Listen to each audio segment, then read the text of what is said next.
95% खवातीन को जाहिल कहा। Wait a minute.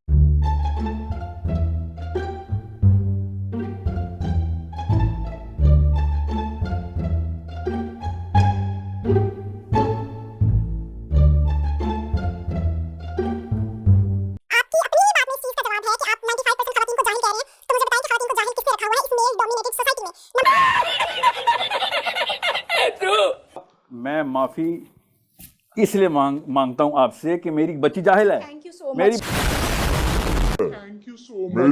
मैं साहिल अदीम जिम्मेदार है कि लाहौर में बैठी हुई बंदी को 20 प्लस की उम्र हो गई आपकी, तागूत का लफ्ज़ पहली दफा सुना उसने। 20 साल पाकिस्तानी मर्द अपनी बच्चियों को तागूत नहीं सिखा सके। तो यार इस समा वालों की ही एक एंकर है, उन्हीं की टीम में से एक छापर बैठाया हुआ है। और ये कैसा तरीका है भाई फेमस होने का, ऐसे तो नहीं होता। और दूसरी बात यार ये कि ये पीटीआई सपोर्टर हैं तो हम ज्यादा कुछ कह नहीं सकते।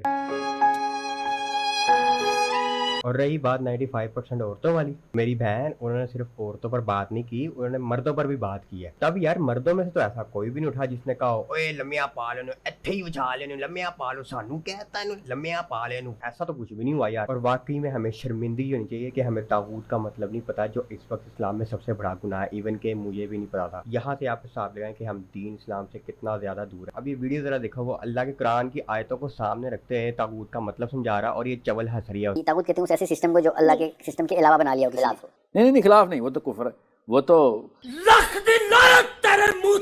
पागलों की तरह कल ही हंसने लगी हुई है, कोई भी नहीं हंस रहा सिवाय इस बेवकूफ के। खुला दुश्मन। और अब तागूत का मतलब समझ लेते हैं, और अगर मैं कहीं पे गलत हूँ तो आप मुझे कमेंट में करेक्ट कर सकते हैं। तो जैसे हमारा जॉइंट फैमिली सिस्टम है, ये तागूत है, ये अल्लाह ताला के उन उसूलों के खिलाफ है। जब एक पॉलिसी अल्लाह ने बता दी हुई, उसके अलावा कोई पॉलिसी बनाएंगे आप तो तागूत होगी। और जनाब जरा कान खोलें जरा, उसने मर्द और औरत दोनों पर बात की थी। ये वाली मसला औरतों को इधर से सवाल कराना चाहिए था, और उन मर्दों को भी कराना चाहिए, इनकी बहनें और बेटी हैं। और भाई वो स्कॉलर है, उसको दीन इस्लाम का हमसे 100 गुना ज्यादा पता है। छापर गई सिंपली समझ लें कि तागूत कोई भी ऐसी चीज को कह सकते हो कि जो अल्लाह के मुकाबले में आगे खड़ी हो जाए, अनाउजुबिल्लाह। फॉर एग्जांपल कोई भी ऐसी चीज जो आपको दीन इस्लाम से दूर करे। अगर फर्ज करो आप कोई गेम खेल रहे हो और बाहर अजान हो जाती है और आप कहते हो यार बस चिकन डिनर हो जाए यार, एक बार चिकन डिनर हो जाए फिर मैं पढ़ना नमाज, तो ये एक आपकी गेम अस्तगफिरुल्लाह के, यानी कि गेम आपके लिए ज्यादा इंपॉर्टेंट है, नमाज नहीं। और जहां तक 95% जाहिल वाली बात है तो जनाब औरत मार्च और LGBT की सब कुछ आपके सामने ही है, और इनमें कभी मर्द तो होते नहीं, और अगर होते भी हैं तो वो जाहिल हैं। तो खैर यार हम जरा वीडियो को आगे की तरफ घसीटते हैं। कल वो आया हुआ है वो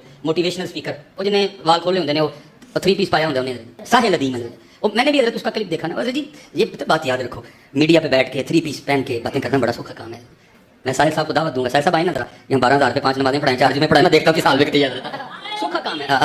ये बड़ा सौखा काम है, 3 पीस पहन के, नीचे जी किसी ब्रांड के शूज पहन के, कलाई पे किसी ब्रांड की घड़ी पहन के, ठीक है जी। तो शो में बैठ कर बातें करना बड़ा आसान काम है। मैं साहिल साहब को दावत दूंगा, हजरत इधर आएं, 12,000 सैलरी पे 5 नमाजें भी पढ़ाएं, 4 जुमे भी पढ़ाएं, बच्चों को नादरा भी पढ़ाएं, और फिर उसी 12,000 में से आपने बिल भी देना है, उसी 12,000 में से आपने बच्चों की फीसें भी देनी है, और उसी 12,000 में से आपने अपना किचन भी चलाना है। फिर मैं साहिल साहब से पूछूंगा साहिल साहब दसो की बनी बनाना, फिर मैं पूछागा साहिल साहब हजरत की बनी है। 12,000 रुपए की तनख्वाह साल में आपको मिले ना, तब आपका बच चलेगा। पता क्या कह रहे होते कि हमने जानते बूझते इस्लाम दबोया है, पैसे दोगे तो इस्लाम ऊपर ले जाएंगे, आपको पैसे दो तो इस्लाम आ जाएगा वापस, निजाम ले आएंगे आप, मेरे नबी की सीरा रिवाइव कर देंगे, 2-2 लाख रुपए महीने दे दूं तो।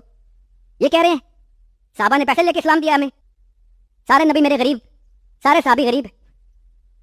उस वक्त तो इस्लाम चमक रहा था, आपको 12,000 रुपए की पड़ी हुई है कि पैसे नहीं दोगे तो हम इसे, मतलब आपने जान के रोका हुआ इस्लाम अपने पास कि पैसे भी आता है, मैं ये 1.5 लाख रुपए दे तो मैं असली इस्लाम सिखा। खैर यार वीडियो तो आपने देख ली होगी, तो यार मैं ना इनके खिलाफ नहीं हूँ, फर्स्ट ऑफ ऑल मैं पहले ही बता दूँ, ठीक है। अच्छाई की तरफ ये भी लोगों को काफ़ी ज़्यादा ले गए हैं, बट यहाँ पे ये लोग गलत हैं, वहाँ पे ये गलत है। पैंट शर्ट की बात बीच में ले आए हैं, जो फिर भी जो असल बात कहने वाली है वो तो इन्होंने बताई नहीं कि फ़लस्तीन के लिए क्यों नहीं ये लोग बोलते सारे। अब आप कह रहे हैं ना कि जी वो सोखा काम है जी, थे मीडिया से आके बोलना, मीडिया से आए कहना। अब साहिल अदीम साहब ने किया गया, साहिल अदीम साहब ने इतने क्राउड के सामने, ये मैं आपको भी वीडियो दिखाता हूँ, उन सब लोगों को एक्सपोज किया जो रियल में इस वक्त पाकिस्तान को रूल कर रहे हैं। ये हैं वो लोग जो असल में पॉलिटिशियंस हैं, ये बताते हैं नवाज शरीफ जीतेगा, ये शक्लें असल में बता रहा हूँ, इन्होंने बताया है कि नवाज शरीफ को प्राइम मिनिस्टर लगाओ। आप समझ रहे हैं चीफ ऑफ आर्मी स्टाफ ने लगाया है? नो, हमारे चीफ को तो इनकी कॉलें तक नहीं जाती, इतना लो रैंक और हाई रैंक के फर्क है। ये जिन लोगों को कॉलें करते हैं, वो जिन लोगों को कॉलें करते हैं, वो हमारे चीफ को कॉलें करता है। ये कौन है? President of America, England, prime minister. No, these people at the right person at the right place. पीछे कौन बैक कर रहा है? पूरी की पूरी लॉबी कम्युनिटी। ये है तरीका दुनिया फतह करने का। गिन के कितने बंदे, इनमें से कितने आगे आए? ये ले, इतने आगे आए। बाइडेन की कैबिनेट में इतने पहुंचे, काफी हैं, क्योंकि बाकी के लोग पीछे बैठते हैं, ज्यादा ताकत पीछे होती है कैमरे की। उनको पता है असली ताकत कैमरे के आगे नहीं होती, आगे उन्हें छोटे छोटे बंदर नचाने होते हैं, मदारी तो हम पीछे हैं। ये बाय द वे इसका झंडा है, पता ना आपको। और ये कहाँ पे पाए जाते हैं? अमेरिका में। अब आप खुद जरा हिस्ट्री रिवाइंड करके देखें, जो हाल अमेरिका ने नेटो के साथ मिलकर लीबिया, सीरिया, शाम, इराक के साथ किया, वो आज फलस्तीन के साथ भी हो रहा है। अच्छा, आप मुझे बस इतना बताएं, आप इतना बड़ा स्टेप उठा सकते थे जिससे साहिल अदीम साहब ने सबको एक्सपोज किया उधर? 2 मिनट में वीगो आना था, आपको शार करके ले जाना था। हम तो फिर छोटे यूट्यूबर्स हैं, हमें कौन सा किसी ने पकड़ने आना है।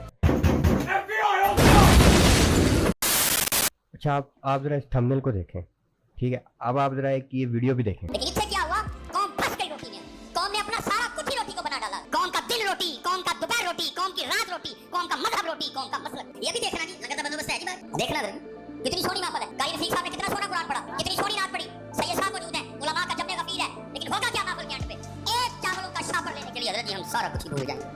अब देखें ना, यहाँ पे आपने कितना अच्छा बयान दिया है, फिर आप यार क्यों इस तरह की बातें करते हैं? मैं कर क्या सकता हूँ? उनकी पैंट शर्ट पे बात ले हैं और उनको कहने लग गए हैं लाइव आके बोलना, मीडिया से आके बैठ के बोलना बहुत सौखा काम है। मीडिया में बैठ के वो बोल भी रहे हैं ना, के खिलाफ बोल रहे हैं, आप बोल सकते हैं? वो कश्मीर वाले तुम्हारा इंतजार कर रहे हैं, वो फलस्तीन वाले तुम्हें पुकार रहे हैं, तुझे पता नहीं की करन रहे हो। उठो यार नौजवानों। ये भी बड़ी सही बात की है इन्होंने, बट स्टिल फिर भी देखें, इस्लामाबाद में देख लें, कराची में देख लें, लाहौर में देख लें, जितने ही मतलब यंग स्टूडेंट्स हैं वो सारे प्रोटेस्ट पे निकलते हैं। अब असल ताकत तो अल्लाह ने आपको दी हुई है, आप पार्लियामेंट में जाके बिल पास करवा सकते हैं के खिलाफ, बट आप नहीं जा रहे, और वो अल्लाह बेहतर जानता है क्यों नहीं जा रहे। और ना ही हमने आपको पब्लिक प्रोटेस्ट कहीं पे भी नहीं देखा, पब्लिक रैली, पब्लिक प्रोटेस्ट कहीं पे भी नहीं देखा। साहिल अदीम साहब भी आए थे सेव गाजा कैंपेन में, आपके पास तो अल्लाह ने ताकत दी है, आप पार्लियामेंट में जाके डायरेक्ट बिल पास करवा सकते हैं, पता नहीं क्यों नहीं करवाते, वो अल्लाह बेहतर जानता है। और हम नौजवान क्या करते रह गए, सारा दिन इंस्टाग्राम टिकटॉक पे वीडियो बनाते रह गए बस।